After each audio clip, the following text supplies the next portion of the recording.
എല്ലാവർക്കും നമസ്കാരം. ഇന്ന് നമ്മൾ വന്നിരിക്കുന്നത് ഒരു ഇഫ്താർ സ്നാക്കിൻ്റെ റെസിപ്പി ആയിട്ടാണ്. മലബാർ സ്പെഷ്യൽ ബീഫ് ചട്ടിപ്പത്തിരിയാണ് നമ്മളിന്ന് ഉണ്ടാക്കുന്നത്.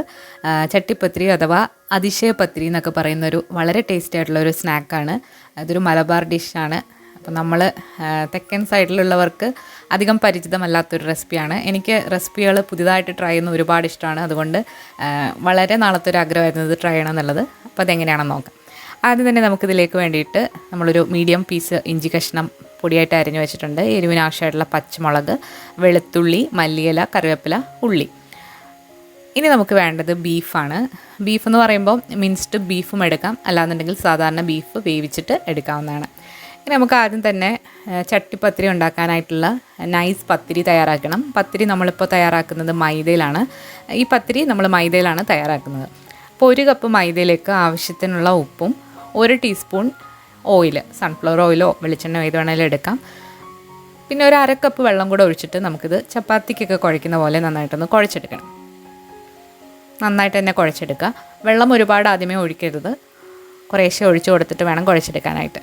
നന്നായിട്ട് സോഫ്റ്റായിട്ട് കുഴച്ചതിന് ശേഷം നമുക്കിതൊന്ന് മൂടി വെച്ചിട്ട് ഒരു അരമണിക്കൂറെങ്കിലും റെസ്റ്റ് ചെയ്യാം. നമ്മൾ മസാലയൊക്കെ ഉണ്ടാക്കുന്ന സമയം ഇതൊന്ന് റെസ്റ്റ് ചെയ്യാനായിട്ട് മാറ്റി വെച്ചാൽ മാവ് നല്ല സോഫ്റ്റായിട്ട് കിട്ടും.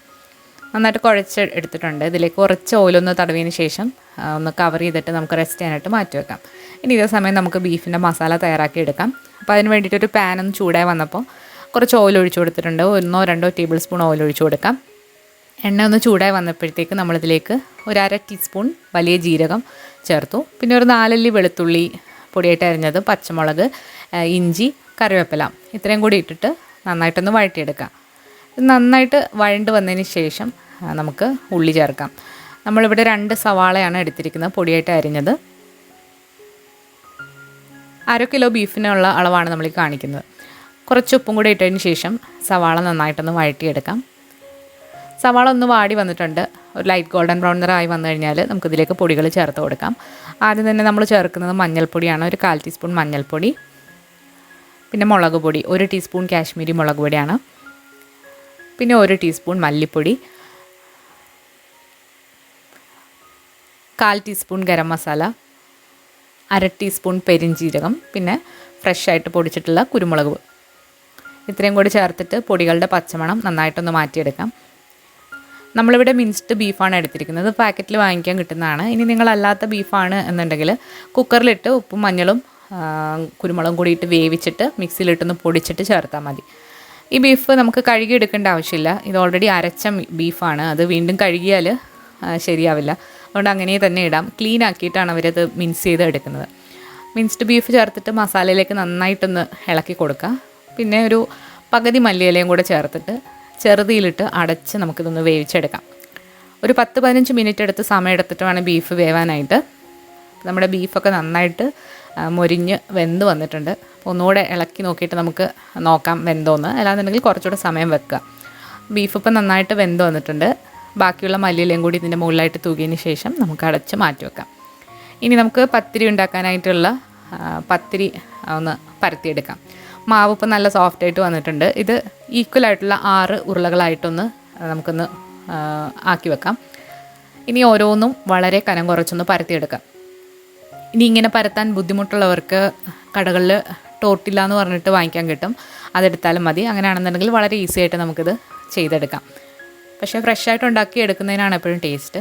വളരെ കനം കുറച്ച് തന്നെ നന്നായിട്ട് പരത്തിയെടുക്കാം. ഇനി നമുക്ക് ഈ പരത്തിയെടുത്ത പത്തിരിയെല്ലാം ഒന്ന് ചുട്ടെടുക്കാം. പത്തിരി ചുടുമ്പോൾ ഒരുപാടങ്ങ് വേവിച്ച് ഡ്രൈ ആക്കി എടുക്കണ്ട. നല്ല സോഫ്റ്റായിട്ട് വേണം ചുട്ടെടുക്കാനായിട്ട്. വളരെ കുറച്ച് സമയം തിരിച്ചു മറിച്ചു വിട്ടിട്ട് നമുക്കിതൊന്ന് ഹാഫ് കുക്ക് ചെയ്തെടുത്താൽ മതി. ബാക്കി ഇനി നമ്മൾ ലെയർ ചെയ്ത് എടുക്കുമ്പോൾ അത് വെന്തോളും. അപ്പോൾ എല്ലാം ഇതുപോലെ ഒന്ന് ചുട്ടെടുക്കാം. നമ്മളെല്ലാ പത്തിരിയും ഇതുപോലെ ചുട്ടെടുത്തിട്ടുണ്ട്. ഇനി ഇതെങ്ങനെയാണ് നമ്മൾ ചട്ടിപ്പത്തിരിയാക്കി സെറ്റ് ചെയ്തെടുക്കുന്നതെന്ന് നോക്കാം. അപ്പോൾ അതിന് വേണ്ടിയിട്ട് നമുക്ക് വേണ്ടത് ഒരു 6 മുട്ടയാണ്. 6 മുട്ട നന്നായിട്ട് ബീറ്റ് ചെയ്ത് എടുക്കാം. പിന്നെ 1 കപ്പ് പാലെടുത്തിട്ടുണ്ട്. പിന്നെ നമ്മൾ ഏത് പാത്രത്തിലാണോ പത്തിരി ഉണ്ടാക്കാൻ പോകുന്നത് ആ പാത്രം ഒന്ന് റെഡിയാക്കി വെക്കുക. നോൺ സ്റ്റിക്കിൻ്റെ പാത്രത്തിൽ ചെയ്യുന്നതാണ് ഏറ്റവും നല്ലത്. അപ്പോൾ വളരെ ഈസി ആയിട്ട് നമുക്ക് ഇളക്കി എടുക്കാൻ പറ്റും. അപ്പോൾ ആദ്യം തന്നെ നോൺ സ്റ്റിക്ക് പാത്രത്തിലേക്ക് 1 ടീസ്പൂൺ നെയ്യൊന്ന് തടവി കൊടുക്കുക. ഇനി നമ്മൾ തയ്യാറാക്കി വെച്ചിരിക്കുന്ന പത്തിരി നമ്മൾ ഈ പാലിലും മുട്ടയിലും മുക്കിയതിന് ശേഷം പാത്രത്തിലേക്ക് നിരത്തി കൊടുക്കുക. ആദ്യം നമ്മൾ പത്തിരി ഓരോന്നായിട്ട് എടുത്തിട്ട് പാലിൽ മുക്കും, പിന്നെ നമ്മൾ മുട്ടയിൽ മുക്കും. പാലിലും മുട്ടയിലും മുക്കിയിട്ട് പത്തിരി വെക്കുന്നതിൻ്റെ കാര്യം എന്താണെന്ന് വെച്ചാൽ പത്തിരി റെഡിയായി കഴിയുമ്പോഴത്തേക്ക് നല്ല സോഫ്റ്റായിട്ട് ഇരിക്കാൻ വേണ്ടിയിട്ടാണ്. അപ്പോൾ ഏറ്റവും താഴത്തെ ലെയറിൽ ഒരു 2 പത്തിരി വെക്കുന്നത് നല്ലതാണ്. കാരണം പാത്രം കുറച്ചൊന്ന് വലുതാണ്. അപ്പോൾ എല്ലാ ഭാഗത്തേക്കും കവർ ചെയ്യാനായിട്ട് നമ്മൾ 2 പത്തിരി നിരത്തി കൊടുക്കുന്നുണ്ട്. ഇനി ഇതിൻ്റെ മുകളിലായിട്ട് നമ്മൾ തയ്യാറാക്കി വെച്ചിരിക്കുന്ന ബീഫിൻ്റെ മസാല ലെയർ ചെയ്ത് കൊടുക്കാം. പിന്നീട് ഓരോ പത്തിരികളായിട്ട് എടുത്ത് പാലിലും മുട്ടയിലും മുക്കിയിട്ട് ഇതിൻ്റെ മുകളിലായിട്ട് ഇടവിട്ട് മസാലയും പത്തിരിയായിട്ട് കൊടുക്കാം. ഇനി നമ്മൾ പത്തിരി വെക്കുമ്പോൾ ഓരോ പത്തിരി വീതം വെച്ചാൽ മതി. അപ്പോൾ അങ്ങനെയെല്ലാം ഇതുപോലെ ലെയർ ചെയ്ത് എടുത്തിട്ടുണ്ട് നമ്മളിപ്പോൾ. ഇനി ഏറ്റവും മുകളിലായിട്ട് ബാക്കി വന്നിരിക്കുന്ന മുട്ട ഒഴിച്ചു കൊടുക്കുക. മുട്ട ഇങ്ങനെ ഒഴിച്ചു കൊടുക്കുമ്പോൾ ഇതിൻ്റെ സൈഡൊക്കെ ഫില്ലായിട്ട് നമ്മളിത് കുക്ക് ചെയ്തെടുക്കുമ്പം ഒരേ ഷേപ്പിൽ നല്ല സോഫ്റ്റായിട്ട് കിട്ടും. ഇനി നമ്മളിത് വേവിച്ചെടുക്കാൻ പോവാണ്. ഒരു ദോശത്തവ വെച്ച് നന്നായിട്ട് ചൂടാക്കി വന്നു കഴിഞ്ഞാൽ അതിൻ്റെ മുകളിലായിട്ട് ഈ നോൺ സ്റ്റിക്കിൻ്റെ പാത്രം വെച്ച് കൊടുത്തിട്ട് ചെറുതീയിലിട്ട് നമ്മളൊരു 20 മിനിറ്റ് അടച്ചു വെച്ച് കഴിഞ്ഞാൽ താഴ്ഭാഗം നന്നായിട്ട് കുക്കായി കിട്ടും. അടച്ചു വെച്ചിട്ട് നമുക്കൊരു 20 മിനിറ്റ് കഴിഞ്ഞിട്ട് നോക്കാം.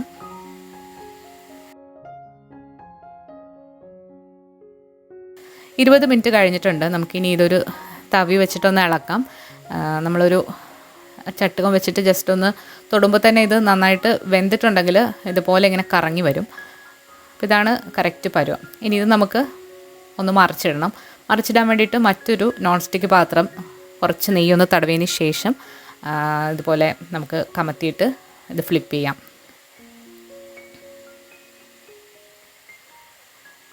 അങ്ങനെ നമ്മൾ മറിച്ച് എടുത്തിട്ടുണ്ട്. മുകൾ ഭാഗം ഇപ്പം നന്നായിട്ട് വെന്തു. ഇനി താഴ്ഭാഗവും അതേപോലെ ഇരുന്ന് കുക്കാവണം. അപ്പോൾ ചെറുതീയിലിട്ടൊരു 15 മിനിറ്റ് കൂടെ നമ്മൾ ഈ ദോശത്തവയുടെ മുകളിൽ തന്നെ വെച്ചിട്ട് അടച്ചു വെച്ച് നമുക്ക് ഇത് വേവിച്ചെടുക്കണം. അപ്പോഴത്തേക്ക് താഴ്ഭാഗവും എല്ലാം നന്നായിട്ട് കുക്കായിട്ട് വരും. ഈ പത്തിരിയുടെ ഫില്ലിംഗ് ആയിട്ട് ബീഫ് തന്നെ വെക്കണമെന്നില്ല. ചിക്കനോ മുട്ടയോ വെജിറ്റേറിയൻ ആയിട്ടോ എങ്ങനെ വേണമെങ്കിലും നിങ്ങൾക്ക് ട്രൈ ചെയ്ത് നോക്കാവുന്നതാണ്. അപ്പോൾ ഒരു 15 മിനിറ്റ് ഇതിൻ്റെ താഴ്ഭാഗം കൂടെ വെന്ത് കഴിഞ്ഞാൽ നമുക്കിത് മറ്റൊരു പാത്രത്തിലേക്ക് മാറ്റാം. ഒരു പ്ലേറ്റ് വെച്ചിട്ട് നമുക്ക് നോക്കാം. ഇപ്പോൾ താഴ്ഭാഗവും അത്യാവശ്യം നന്നായിട്ട് മുരിഞ്ഞു വന്നിട്ടുണ്ട്. ഇനി ഒരു കാണുമ്പോൾ ഒരു ഭംഗിക്ക് വേണ്ടിയിട്ട് നമ്മൾ ഒന്നുകൂടെ ഒന്ന് ഫ്ലിപ്പ് ചെയ്യാണ്. ഇനി നമുക്ക് ഇഷ്ടമുള്ള ഷേപ്പുകളിൽ ഇത് കട്ട് ചെയ്തിട്ട് എടുക്കാവുന്നതാണ്.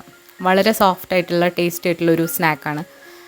ഇഫ്താറിനൊക്കെ ട്രൈ ചെയ്ത് നോക്കാൻ പറ്റുന്ന ഒരു വെറൈറ്റി ആയിട്ടുള്ള നല്ല റിച്ച് ആയിട്ടുള്ള ഒരു പത്തിരിയാണ്. ഒരു പ്രാവശ്യമെങ്കിലും നിങ്ങളിതൊന്ന് ട്രൈ ചെയ്ത് നോക്കിയിട്ട് നിങ്ങളുടെ അഭിപ്രായങ്ങൾ അറിയിക്കുക. അതുപോലെ വീഡിയോ ഇഷ്ടമായാലും ലൈക്ക് ചെയ്യാനും ഷെയർ ചെയ്യാനും മറക്കരുത്. ഇനി നിങ്ങൾ കാണാൻ ആഗ്രഹിക്കുന്ന റെസിപ്പികൾ ഈ വീഡിയോയുടെ താഴെ കമൻറ്റ് ചെയ്യുക. അതൊക്കെ നമ്മൾ അപ്ലോഡ് ചെയ്യുന്നതാണ്. പുതിയൊരു റെസിപ്പി വീഡിയോ ആയിട്ട് നമുക്ക് വീണ്ടും കാണാം. താങ്ക്